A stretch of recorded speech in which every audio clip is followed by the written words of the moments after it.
Good evening, everyone. In this video, I want to give you an overview of the first ever recorded cardiac surgery cases. And much rather than deciding which one is the best or the first, I would prefer to give you an overview in which context these pioneers were actually operating. We will also share with you some snippets from the real articles that they published in the 19th century, as well as making the full publications from that era available through our website. The 1800s were actually a very interesting time for surgery in general. As you can imagine, in the early part of the 1800s, there was no anesthesia available, so surgeons had to be renowned for their speed rather than their exact preciseness. So for example, very famously, Robert Liston was able to amputate a leg in under 2 minutes time. However, with the advent of anesthesia, for example, the public demonstration by William Morton, surgeons actually gained more time in the operating theater, allowing them to experiment with more types of surgeries and expanding their territory to other organ systems. However, the heart remained very elusive, and surgeons at the time were in general quite reluctant in even trying to operate on the heart or even the idea of it itself. So for example, Stephen Paget, a famous English surgeon at the time, stated that surgery of the heart had probably reached the limit set by nature itself.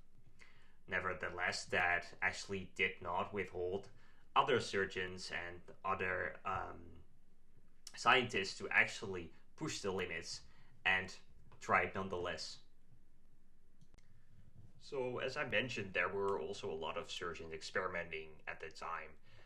And of course, it's very difficult to give an exhaustive list of everything that was happening in the world at the time. However, I came across this very interesting book by Benjamin Ricketts, a famous surgeon who published an overview of the known cardiac surgeries in the year of 1904. And as you can see, he made quite a nice overview with all kinds of interesting stories, published cases, or cases that were just known at the time. And one of these cases was written down by Dr. Callender, who reported on a patient who had been in probably a fight at the pub and somehow got a needle in the heart itself, which the surgeon, was able to successfully remove through a thoracotomy. So you can see that people were experimenting with these types of procedures and could actually be quite successful with it, although as you can imagine, probably most cases that didn't end up very well would not be published. So up until this period, of course, stab wounds to the chest and in particular to the heart were obviously fatal. But they were also an interesting playground for surgeons to try to repair or actually perform surgery on the heart itself, trying to repair it, of course.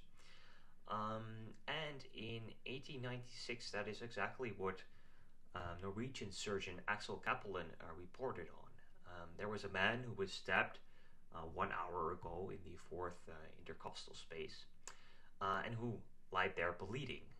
And upon opening the pericardium, he actually found a penetrating wound of about 2 centimeters to the heart, but not entering the left ventricle. And as you can see this quote, Dr. Kaplan actually quite skillfully was able to suture the heart and apparently also was able to control the bleeding.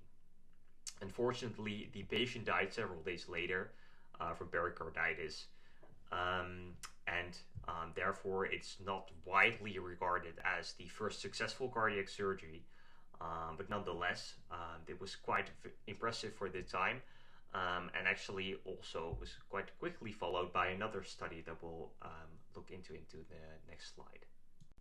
And of course, we have to end this video with the famous 1897 case by Ludwig Rehm, who reported on a 22-year-old gardener who he operated on the year prior, and who was discharged from the military but nonetheless found himself wounded by a knife right through the fourth intercostal space.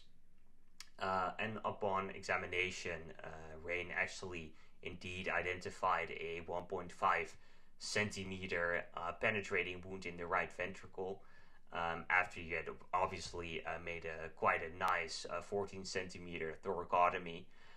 He controlled the hemorrhage, repaired the heart, and unlike in the previous cases, this patient actually was able to survive for a couple of years, proving that suturing of the heart was actually possible. And as he famously wrote in his last sentence, fully translated, of course, from German, he thought that many lives could be preserved through this suturing of the heart. And in a sense, he was right, of course, literally, since suturing of the heart would prove successful in the years to come. But also, of course, that a new specialty was formed and born, and would actually save many lives for the years to come.